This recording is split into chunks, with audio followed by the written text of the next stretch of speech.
Okay, I think we will make a start. It's 10 o'clock. Good morning, everyone. Thanks very much for getting up early. I'm sure half of the people in the room might have a slight hangover.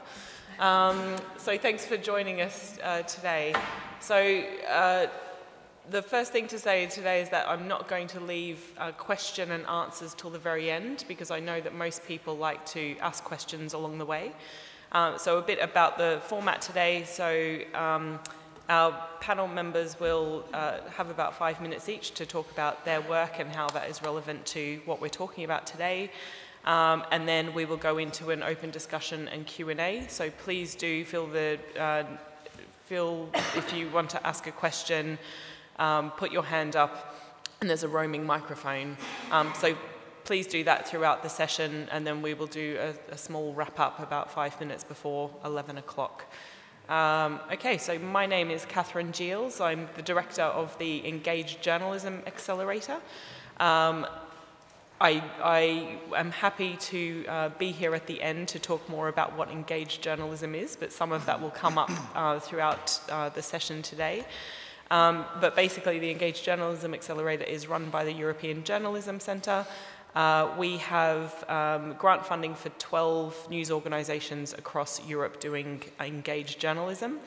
And you can find out more about on our website, but just two things to note about that and how you can get involved. We have community calls every month that are free for anyone across the world to sign up to.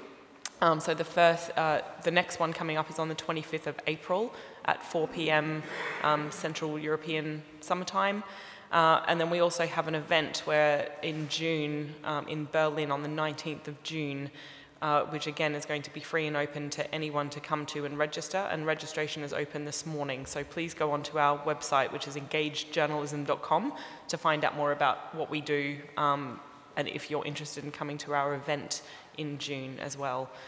So I will hand over to my panelists. So we have Lindsay Green-Barber, we've got Sebastian Esser, and then we have Simon Galperin.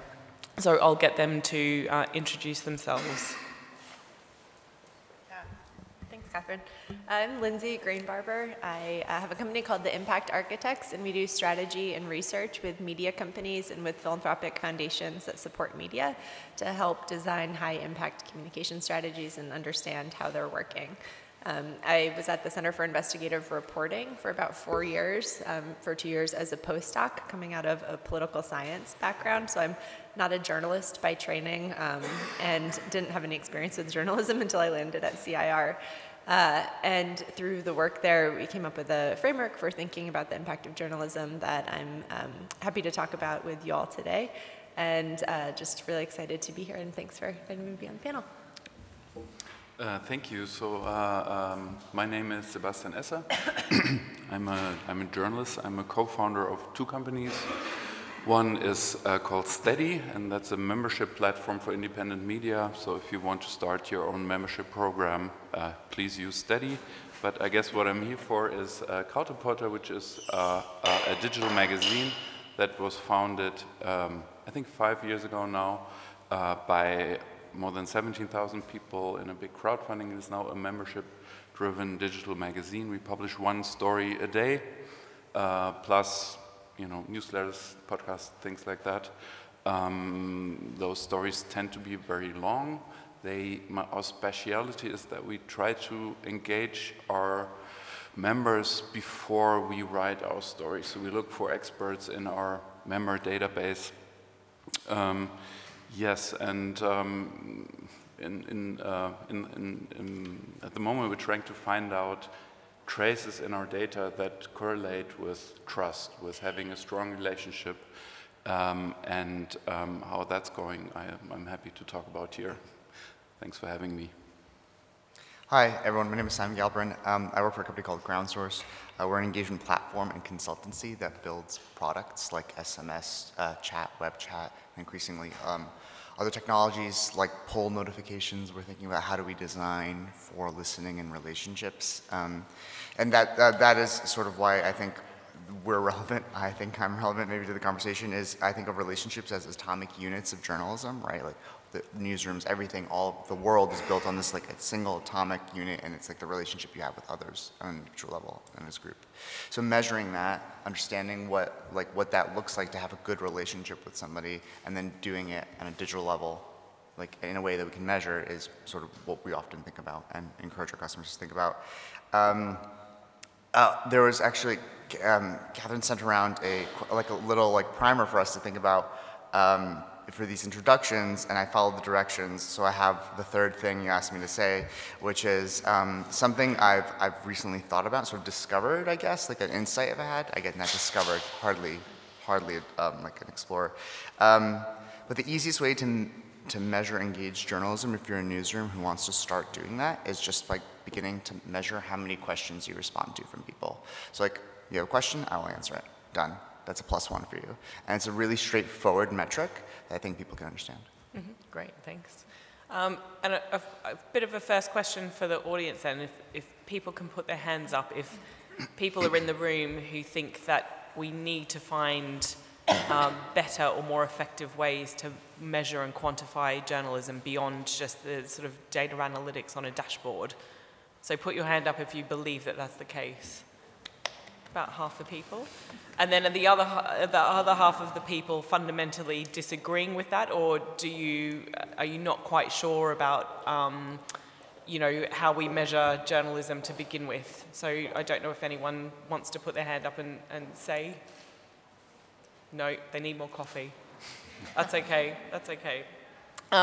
So I guess that what the reason why we're running this panel today, and it's certainly not the only panel across the festival that is focusing on new ways to measure impact. I know there's been already a couple yesterday as well that are touching into this, and a reason why I have these three people here and why we think that this is really important is because there's more and more of a focus that's happening in the States and in Europe, but other places across the world as well, that's focusing on this notion of engaged journalism, where news organizations are working with audiences, or what I call communities, in very different ways. And that's not necessarily a very local community. That could be community in the sense of lots of different things.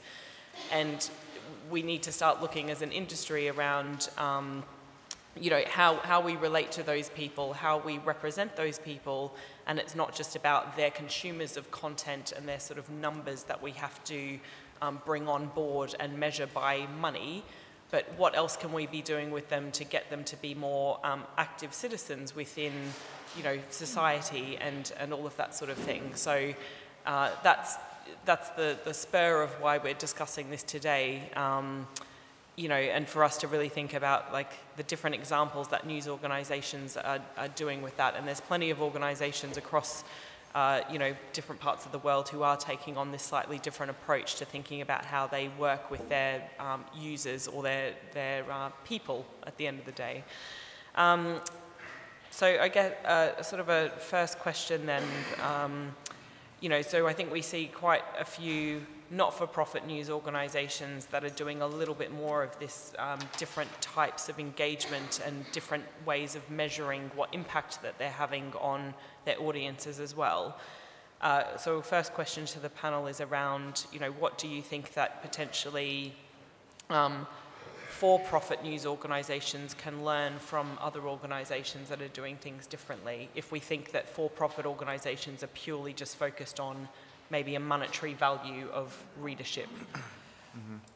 Yeah, I could jump in real quick, because connected to the, I think the economics is really the core question in some ways here, and what's been really interesting in the US anyways to see that commercial media in some cases are actually taking the lead and thinking really innovatively about the impact of their work, both in how they measure it, what the relationship is like with their audience, how they're monetizing that, also what type of positive social change they're seeing in the context of policy change, network growth. And there's a recognition that we have to understand these things and be able to communicate the impact of our work with our audience if we want to build trust in a situation in which there is, as we all know, a lack of trust in, especially in legacy media.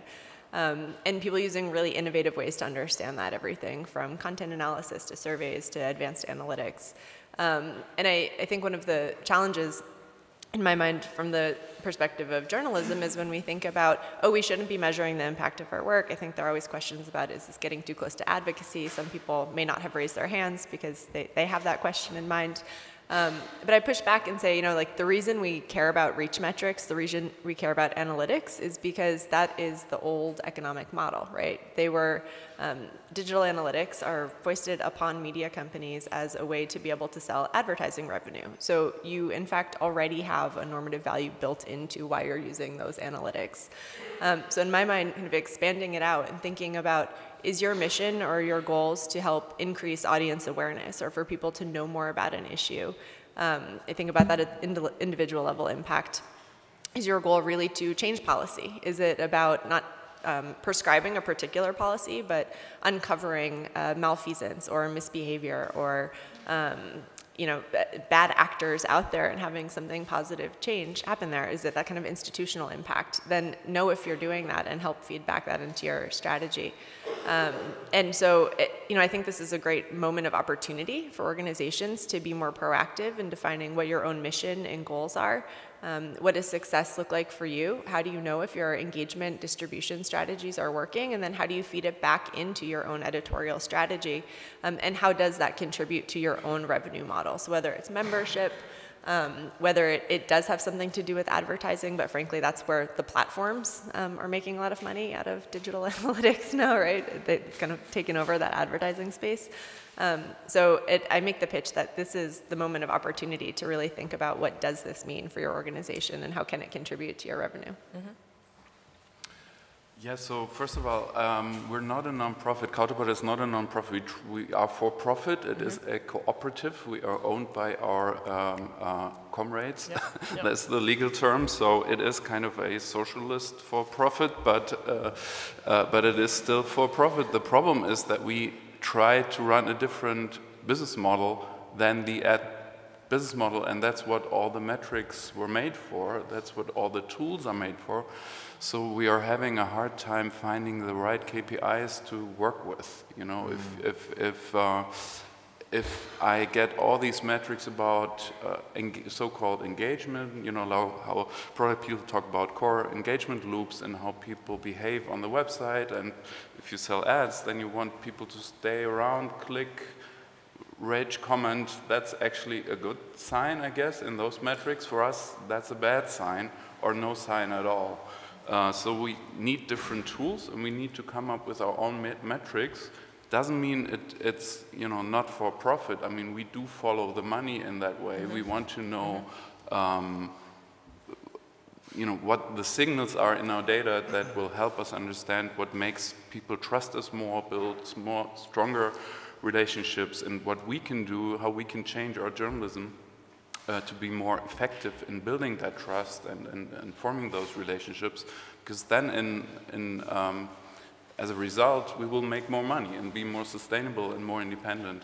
Yep. So I would say it's not only a question for non-profits, but it's also a question for traditional media that has depended on ads for too long, is running into trouble, and now, you know, I'm interested in what you're saying about this, but it's very easy to start talking to your users. All you need is to change your culture, right. And then if you have the right metrics, that will guide your journalism. Absolutely, absolutely. I mean, all I would say is that I can't stress how, like, I just want to like uplift what both of you said as it relates to the economics of this, of the question, right? On like capitalism has certain incentives, right? Certain incentive structures, and also interestingly enough, like the idea of like how can like a socialist for profit. That's like a really interesting thing, because that's actually where a lot of the decision-making solution comes from. It's like that's how you reduce a lot of the friction in the transition that's coming and that's happening right now, is by becoming more cooperative. Like literally just put a multi-stakeholder board together and like figure it out. Because these sort of like waiting for somebody to give you the metrics and analytics, it's just not going to happen. So that's a really interesting question to be solving for. The one thing I'd say about sort of the for-profit thing is that we at GroundSource went through this. My boss is in the back. My peer colleague, he doesn't like it when I call him my boss.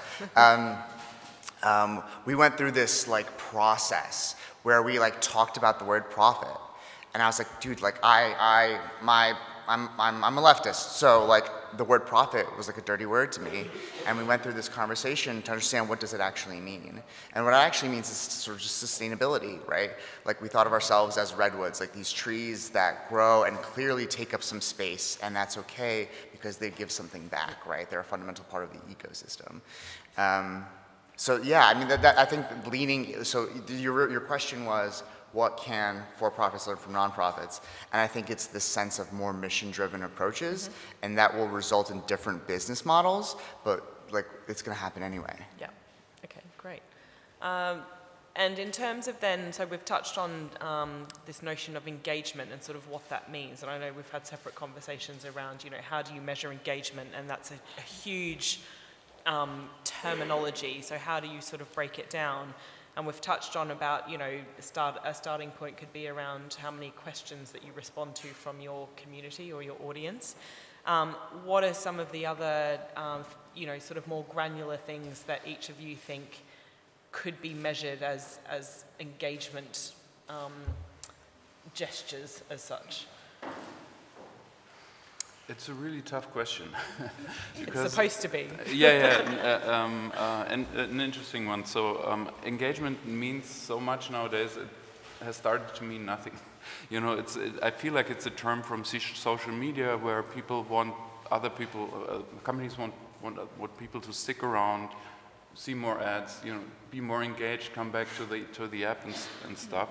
And media companies have tried to replicate that because they needed to for the business model. But the outcome is that people don't feel like it's for them anymore. It's not made for people. You know, all these, I'm sure you've heard a lot of discussions also here in Perugia about how to handle, you know, hate speech in the comment section, how to moderate. Journalists are afraid of their readers because they tend to misbehave because the KPIs are wrong. But to your question, I think some of it might not be quantitative. You know, maybe it's not in the usage data. Maybe you need to do more qualitative research and then ask people, are you happy? Do you feel we're doing okay? Would you like to be asked more? Should we, you know, do things differently? Because in our experience, in the beginning we thought, well, we'll do this differently. We'll talk to our members all the time. We'll be engaging all day. And then turns out the famous 99-1 rule also applies to our audience. So most people are really happy not being active, but knowing that they may connect with us and may, you know, come to us with info and give us their expertise if we need it.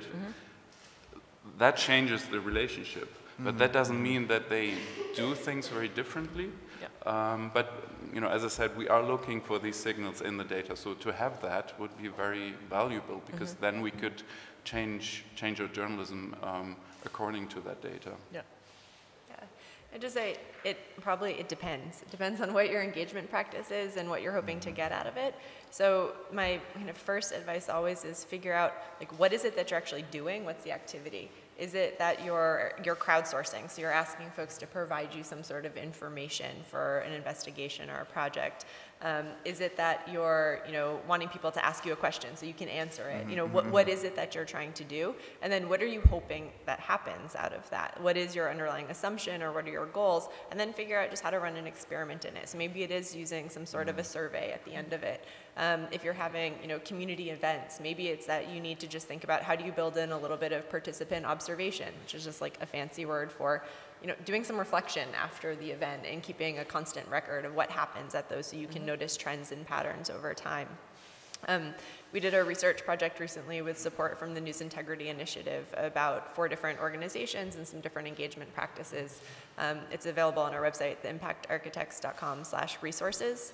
And you can find 4 different kind of organizations doing 4 very different kinds of engagement work there, everything from direct texting to audience to in-person events to crowdsourcing. And it looks at how they're thinking about also using different types of analytics, surveys, and other research to understand if their strategies are working. So that's one resource that's out there. Great, thanks. like thinking about how you measure relationships, like my partner and I don't measure how often like she shakes my hand, how often, you know what I mean?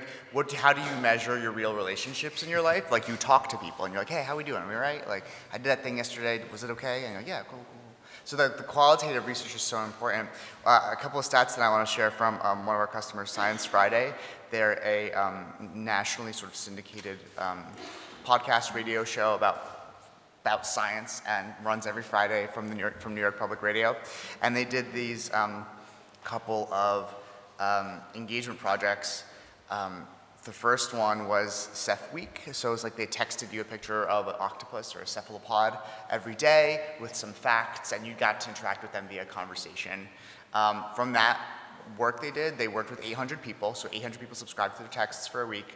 86% of people said they shared information with others that they learned that day from Science Friday. So like, hey, look, Science Friday sent me this thing. So talk about network skipping, right, beginning to measure that. Another one that I thought was really great that they did was a project on light pollution. I think it was like in Nevada and somewhere in the western United States.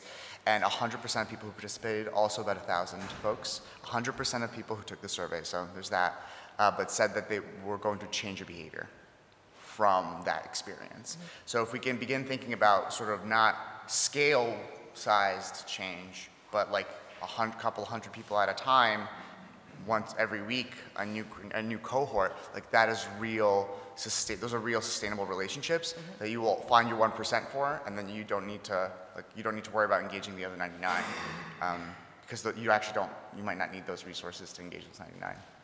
Yeah, and I know from a couple of events that we've done, so I think it was in Madrid in December, and someone at the event had said, that, you know, a really key way that you can also measure engagement and almost like your success, although I personally don't like to use the word success because I think that means that there's an end point, like you're trying to reach something and then once you've reached it, you can tick that box and move on. But he was saying that, you know, look about what language that your community or your audience is using to describe you. So whether that, I guess, is through social media or through the discourse that you're having with them through face-to-face events or something like that, and start to even like drill down into the use of language, and then also try and then replicate the language that they're using about you with the language that you're using with and about them as well. So then you're aligned. Mm-hmm. So.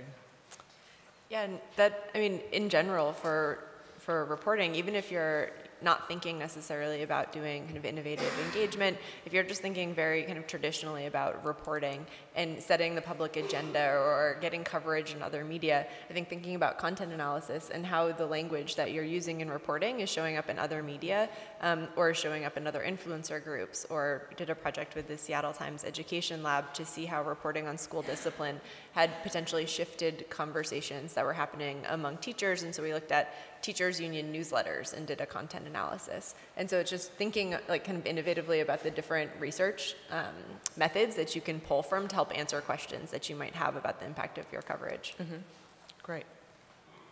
And then moving on to culture change within a news organization. So we've sort of touched a little bit on that in terms of the types of things that you have to start thinking about. You know, if you're going from being a more traditional organization that is just basing your engagement on this, you know, metrics on a dashboard, to something that's a bit more meaningful and qualitative, what are the types of things that we think need to happen, or from your experiences that you've done within your news organizations or the organizations that you've worked with, about, you know, even incremental things that news organizations have done to shift the culture, so it's not just the job of one person in a news organization flying the flag for doing something different, but it's actually everyone there, regardless of your role, to sort of say, this is what we need to do in order to become an organization that quantifies, you know, impact differently.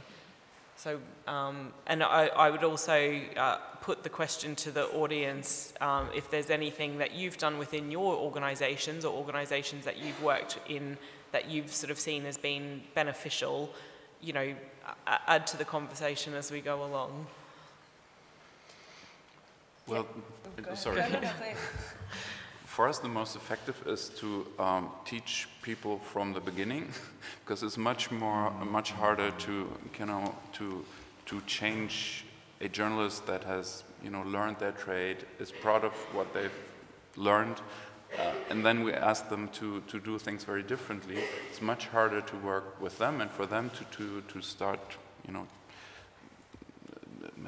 working with these new methods, than for somebody who just came out of university and starts being a journalist and works with us. So, yeah, but it is possible. I mean, but it is very hard. It is, as always, culture change is really hard.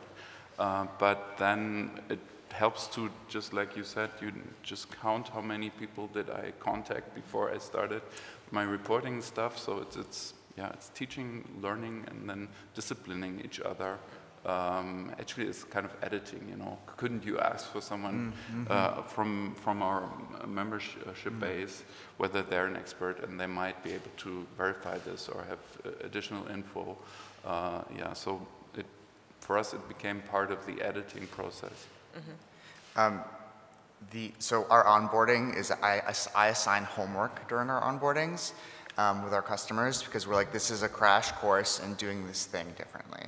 And that framework you described a couple of minutes ago, which is like figure out what it is you want to do, figure out how you're going to measure it, all right, launch an experiment. That's almost exactly what it took us a year to discover working. Recently, we had an influx of organizations come in to us through the Community Listening and Engagement Fund, which is a fund set up by several funders in the United States in partnership with Groundsource and Harkin, which is another which is a peer of ours, to fund subsidized newsrooms adopting this technology. So we had this influx of maybe 20 to 30 customers over the last year or so, and so what we've seen is the culture change process is space. So first of all, someone needs space to work differently, top-down buy-in, and then a multidisciplinary team.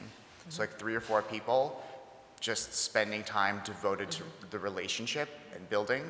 And then the one key sort of mindset shift that I think is really important is moving from one person devoted to the audience relationship and the whole organization being devoted to the audience relationship. Those are 2 different things.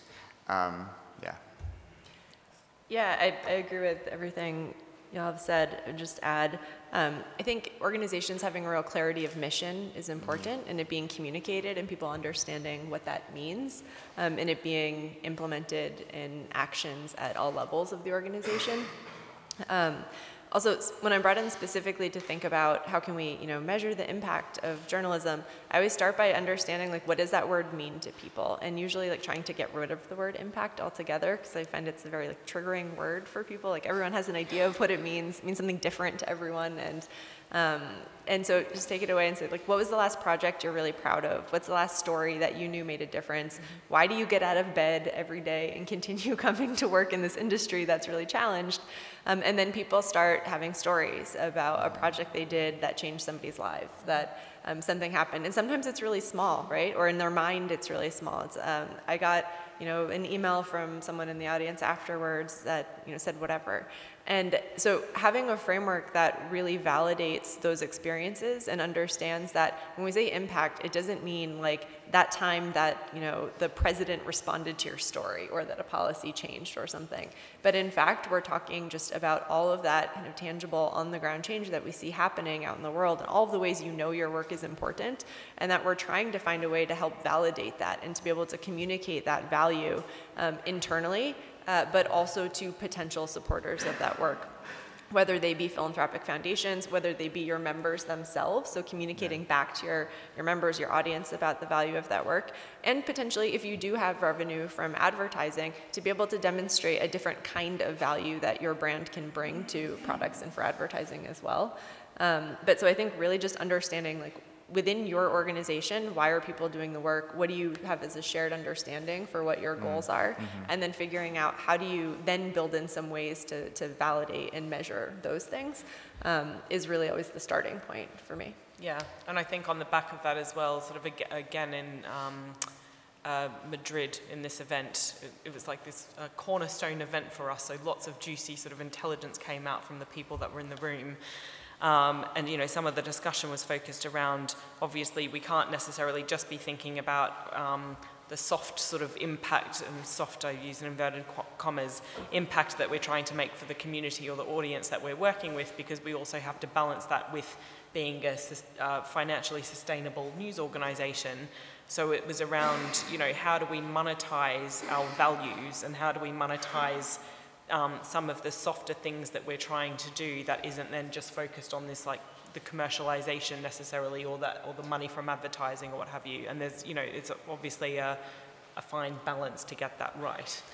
Yeah, and I would just add to that, when thinking about if you have good information about positive change that your work is doing, again, whether it's just that like your community members are more informed about local politics, if it's about you're an issue-specific organization and you have, you know, teachers unions that have better information for making policies for teachers, whatever these things are, communicating that to your audience and then making an ask for support for membership is a much more effective way to message than journalism is in peril, our organization might go under if you don't support us. Like, those messages of kind of like desperation and we're in dire, dark times don't resonate with people. That makes people shut down. It turns off people's self-efficacy. If you can show that they're contributing to something that is actually having a positive social change, that's a much more effective message. And if you can have some data, qualitative or quantitative, to back that up, that then also just helps you really be able to make that claim and to demonstrate the value of your work with those people. Yeah, actually we, as I said, I have this second company where I consult with all kinds of journalists, but also non-journalists, podcasters, newsletter, you know, writers or just bloggers. And they come to us and say, well, I do this work, I publish this stuff, I talk to my followers all the time, but how can I ask them to pay for? Because I don't have this great content that is out there. And then it turns out people want to pay because they like the person and they really believe the mission. And then it's all about making sure that the mission is transported in a very clear and straightforward way. So learning from these guys that are less professional in their content production, but have a much better understanding of how audiences work and how the message is the actual product. You know, that's what you're selling, that's what people are buying into. That's, I think, is something that media can, I mean, professional journalistic media can learn a lot from. It's about the mission, it's not so much about content. This mantra of paid content, people buying content, that's not what it is, especially for younger audiences who are used to pay for access, not ownership, and also used to coming together, you know, sharing stuff and kind of putting money on one table and then being able to produce something together. So the whole understanding of what kind of product journalism is changes once you stop thinking about paid content. Yeah. I want to say that the space I'm in at Groundsource is very exciting because I get to like have the same thought, like the same questions I would have if I was in a newsroom, right? Like, what does the relationship look like with the people who give us money? So when we think about how we work with our customers, I've been writing this piece for like a month, so I'm triggered thinking about this, but I've been writing this piece on equitable sale, on an equitable sales process. Like, what does that look like? And one of the things we think about is alignment. So we're not trying to sell you something, we're trying to align with you on something. And once we do, let's work together, right? And then we co-create with you.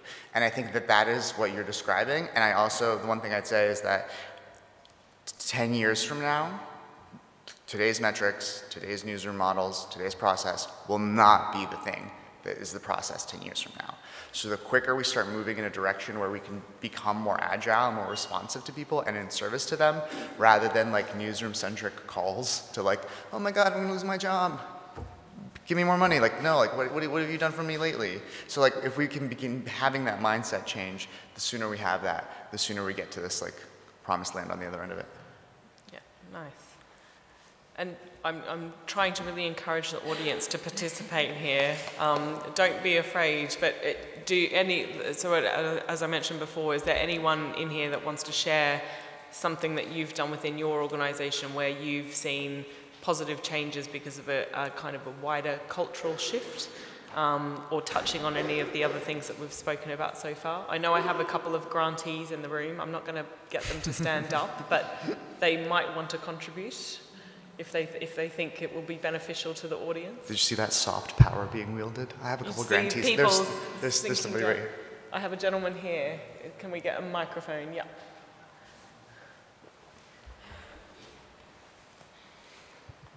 Thank you. So let's say you have a community that has very different values. For example, if we're doing objective news, we don't want to lean either A or B, but we might have readers that are very engaged with both A and B. We can't give them all the same special treatment. So how do you deal with communities that might not agree with each other? Good question. It sounds like that's kind of the advocacy question that I mentioned earlier. That's usually the first question in any conversation about impact. And I would say, but what do you want both readers A and B to have at the end of whatever your story is, your daily coverage, whatever? And it may just be that you want them to have access to better information. And so how do you know if they're getting that? Mm-hmm. It may be that you want them to feel like they're more informed to make better decisions on their daily life. How do you know if they're getting that? And I think typically we think the more page views we have, the more copies of the paper we have in circulation, maybe the more kind of engagement metrics, right? The more clicks we have on it, then they must know more. And I say, those are proxy metrics that may tell us that, but they weren't designed to tell us that. And so let's do some additional testing to find out if they do in fact know a little bit more. Maybe it's that you want to know if you want both A and B to trust you as a source of information, so that they're getting this daily news, but that when you do have a really big breaking investigation or something that may appear to some as some sort of like political whatever, that they trust you as a source and they know that that investigation or that reporting is coming from a place of high quality reporting. And so I would just say, think about what is it that your assumption is there, and then how do you know it? And maybe it's just that you have an annual audience survey, maybe it's that you're doing something like Crowd Reporter, where you're actually asking some questions about trust occasionally. But just make sure that you understand, like, what do you want both A and B to be getting out of it, and do you know if in fact that's happening? Yeah, I mean, I guess in a way it goes back to what kind of journalism you're doing. We tend to not try to do opinion pieces, but more reporting. And then what's really important, if somebody disagrees, they must know that they may come to us and tell us, where are your facts? And I have different facts, and how do these relate to your facts and stuff? So they know they can always have this conversation. We try to to be grown-ups on the internet, to have grown-up conversations about topics that you might disagree on, but that are based on facts and on reporting, and it's also a question of tonality, of culture, also of product, because in our comment section the debates tend to be very civil. We never delete any comments. And the reason for that, I believe, is that it's only accessible to paying members, and only paying members may read and write those comments. So we don't moderate. Sometimes somebody, uses bad language, and then the next person will go and say, well, please take that back. That's not a nice thing to say. And then we have several screenshots where the conversation goes on by the first person saying, you're right, I'm sorry. When does that ever happen on the internet? But just because it's a closed-off community that is talking among like-minded people, that changes the atmosphere. So that's a product question, first of all. The notion, I would say that there's no such thing as objectivity, right? That's not a real thing. We had notions of objectivity, so the question becomes, like, if you're not talking to a community, who are you talking to, right? Like let's list those people and let's rank them by power in your community. So how often are you talking to, like, the mayor's office or the police chief, or like, this is very easy to see in mainstream war reporting. There's like always a retired general. Like, what do they know about peacemaking? You know what I mean? Like, so this is like, who are you talking to? making assumptions that if we talk to somebody, all of a sudden we're going to be advocates, right? That's not necessarily the case. We just need to broaden our horizon, broaden our understanding of the lived experiences of the people we serve so that we can serve them better. And the one more thing I'd say about that is like it's an abundance-based mind shift. It's something we talk about a lot. The idea of like let's not look at what we don't have. Let's look at what we do have, and just trust that we go through a process that if we are committed to it, just like your membership is, right? They're like, hey man, that's not cool. I'm like, oh shit, you're right. Like, sorry man, you're a member, you're a colleague or a comrade. I messed up, and like that is exactly the relationship journalists should have with their audience. We have a question, one down here, this lady's been waiting very patiently, and then we've got two there as well. In the meantime, I'm going to take a photo of all of you, just because it's Everyone great smile. to see a full house. You don't have to smile, it's okay. Can I take a picture? Over here, sorry. On the ground, Okay. yeah. Thank you. I want to engage with the panel. It seems we live in a time where everyone is obsessed by impact, from big corporation to newsroom. Everyone wants to, if not change, influence our life. And it may be a bit overwhelming for people. Like, I don't have time to engage with the media outlet, and I'm busy with my life, and it's fine if people also don't want to engage or participate in the conversation. That doesn't mean that we don't care, but once we start measuring our success or not by impact, it might be like not always the right tools to measure like the impact of our work. And I kind of maybe like want to be a bit keep critical about it, because not everyone wants to make impact for the good reasons. What about like authoritarian regimes that want to also impact our life? And is it like always good to want to have an impact on people's lives? And do we need to measure it also? Like it's kind of customarization of news that I don't know if it's a good trend. And maybe that comes from the funding now, like more and more like newsroom get public funding, like from donors, and that want to see that their funding like bring impact on people's life. And I just like wanted to share like to be critical, and what is your thought of this trend? Like you need to show that you have impact and that people are engaging, and what about people that don't have time or don't want to engage? As there are so many now media outlets that are looking for our attention, and we don't have necessarily the time and will to engage. Yeah, I think that's a great question. I would just say, I would go back to a couple of things. One, that's why I think the word impact is sometimes the wrong word. And it may just be, why is your journalism organization doing its work? It hopefully has a reason. If it doesn't have a reason, I think that's a different kind of question. And if it is just to produce high quality daily news reporting in order to do what? For people to read it, to inform people's lives, like that is the thing that you then should be understanding if you're doing it well.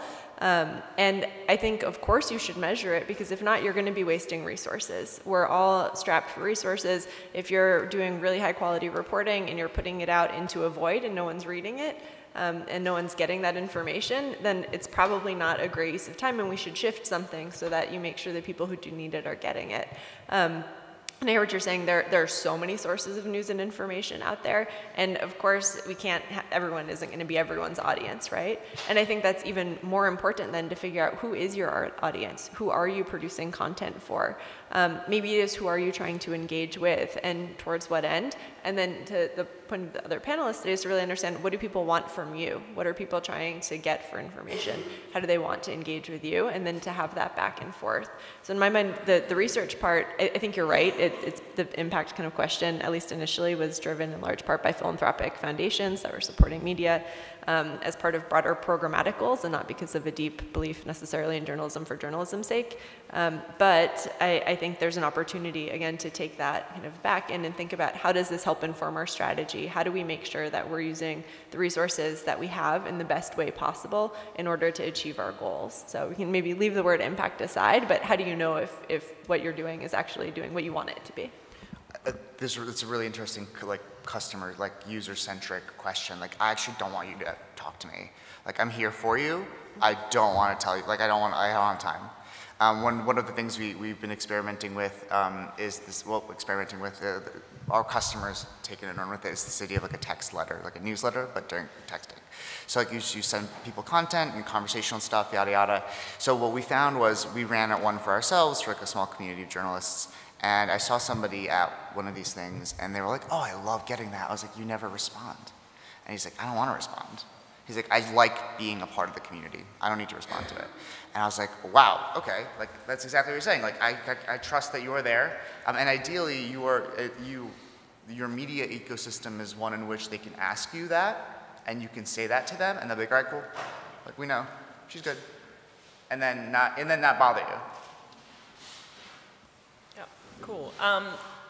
Question, was it the lady in the blue? No? Oh, gentleman behind her? Yeah, sorry. And then we can go to Ariel. Yeah. Hi there, my name's Paul and I work for an organisation called On Our Radar, and we're actually part of the Engaged Journalism cohort of grantees. And we've been specialising with working with communities directly, sometimes some of the most kind of marginalised communities who are least likely to be engaged in the journalism process. So to take an example, maybe to make it clearer, we've been working with people for several years with dementia and Alzheimer's in the UK. It's the biggest killer of people now in the UK, but one of the groups you're least likely to hear from directly about their experience. And so one thing that we've come across, and this goes for groups who actually have the conviction and the desire to have their voice heard and to share their stories with media outlets and to come across in that way, is two ways of measuring impact that we found. And one is on the confidence of these groups to actually share their stories. So if we're trying to do deep and meaningful engagement, I think we have to look beyond the 5 or 10% of kind of the most educated elites who have the confidence already to feel like their voice is important, to feel like they can shape the narrative of a media outlet, to feel like they can influence that. Because, as the lady said, only certain people have the time and the bandwidth, for one, to shape the narrative of a media organisation, and two, only certain members of society are likely to have the confidence to push that. So one way of measuring impact, I think, is if we are trying to, if our mission as a news organisation or as an outlet is to try and make the process of engaging with communities more inclusive, then how is that impact actually being felt by the communities that we're reporting on? Are we boosting their kind of skills or confidence or trust in the media that they can actually engage and share their stories, and that they won't be wildly distorted or twisted, or that they don't want to take part again? And secondly, we found, for example, with people with dementia, for example, one interesting way of trying to measure impact, which is a lot harder than basic kind of analytics, but is trying to look more qualitatively at empathy and at the type of reaction. Are people in the comments shouting down the journalist because they don't agree with the journalist's take from them? Or are they thinking, well, actually, these are the real voices of real community members really genuinely sharing their experiences in quite a raw and authentic way? And does this sort of change the perception of audiences in terms of the way they react to those stories? And that's harder to measure than basic kind of clicks and analytics, but I think it's important if we're trying to judge whether our work is actually changing the hearts and minds of people who are reading it. Mm-hmm. Great, thanks. And just to note as well, we have about 5 or 6 minutes left, so we can respond to Paul and then move on to last question. Yeah, I would just say I think that's amazing, and I've done some work with Capital Public Radio in Sacramento that very similarly has tried to bring together community members who are affected by the housing crisis directly in the region with those who maybe aren't feeling the pain of that crisis quite as acutely, to have inter-community kind of dialogue about what these issues are like in the hopes of increasing empathy as well as access to information about different community perspectives. In so those cases, we built in participant observation and some surveys with community members over time to help us understand. And so I think that's great. And those are the kinds of things that if you know going in that, or you, as you're doing your work, you're understanding this is the kind of thing we're seeing, let's really figure out how this is working, which pieces of our strategy are working best on that then you can build in those reflection points to really understand. So that's awesome. It's one thing I could say about that is Daryl Holiday from City Bureau talks about equipping his community rather than, I forget what the alternative was, but think about like, how can you measure how prepared your community is to do the things you want it to do? Right, journalism has this theory of change, like, right, we do stuff, we read a bunch of stuff, people read it, and then they do something. That final piece, like, they're not doing stuff. Why? And try and understand what they're missing, what's missing from that sort of formula that we need to begin changing our work around to fill it in. Mm-hmm. Right. Microphone down here.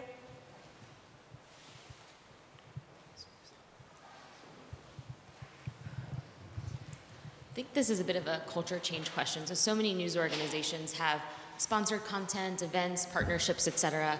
And so how do you find, I guess, a common impact metric between often like business, sales, partnership team, and then the editorial team, which is often much more community facing and has like this steady feedback loop of qualitative feedback from the community. They know what resonates, they know where the emotion lies and things like that, but that's often very hard to relay over to the business side. Have you found any kind of metrics that can bridge the gap between those two roles, especially in these sort of engagement-oriented organizations where if some of that sponsored content really misses the mark, it can then really damage the relationships that the editorial community side has?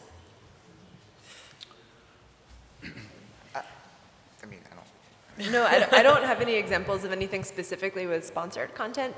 I do think that when thinking about like an impact framework or what are your KPIs, that there are probably going to be organization-wide kind of indicators that you're going to use. It will probably include your more traditional kind of quantitative analytics. And the business side will inevitably still need that stuff for the work that they're doing because the entire industry is not changing overnight. But if you can also have a clearly articulated framework where you agree upon a couple of other things that you see happening, that are part of your organizational mission, and figure out what the communication out about those looks like on a regular basis. And I think especially in the nonprofit sector, there are some great examples of organizations that have quarterly or annual reports about their impact that includes both their quantitative and more qualitative work, and that I think is a way to then give the business side something that they can use in their work and start to be more strategic about how they're using. Also, if you look even at commercial media's annual letters, I don't know what happens on the business side there because they're very proprietary about it.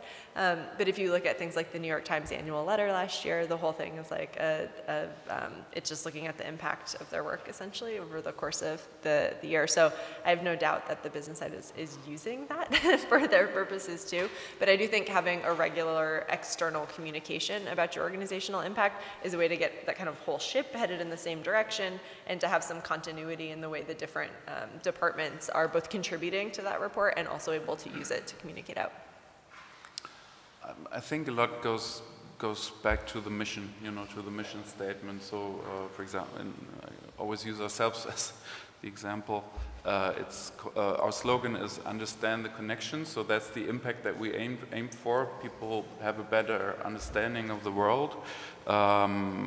And then trying to measure that can be done in all parts of the company. I mean, in our case, we don't have different departments necessarily, but as soon as the whole company is focused on one mission, and that mission is really clear and is, not connected to something very grandiose and abstract, but to how do your members' lives change because they are members. Even if you can't really measure it, it helps to have a clear understanding that everybody shares. That's might want. And with 1 more minute to go. Yeah, fast. Ariel, this is funny because Ariel works for a membership puzzle project, and it's almost like we set this up because they just published research on Wednesday about the lifetime value of a member. Right, like talk about a metric that is like something that the whole team can rally behind. That's something that involves trust, loyalty, sustainability, financial contribution, participation in some way. What is the lifetime value of the relationship you have? And that's, I would say, is like the metric that I think we can align on. There's a lot of detail in that, right? There's nuance there, but for sure. Perfect. Okay, we're going to wrap up there. So just to recap, if you want to find out more about what we've been talking about in terms of impact, working with communities differently, do go to engagejournalism.com. All of our details are on Twitter as well. And thanks very much for sticking around.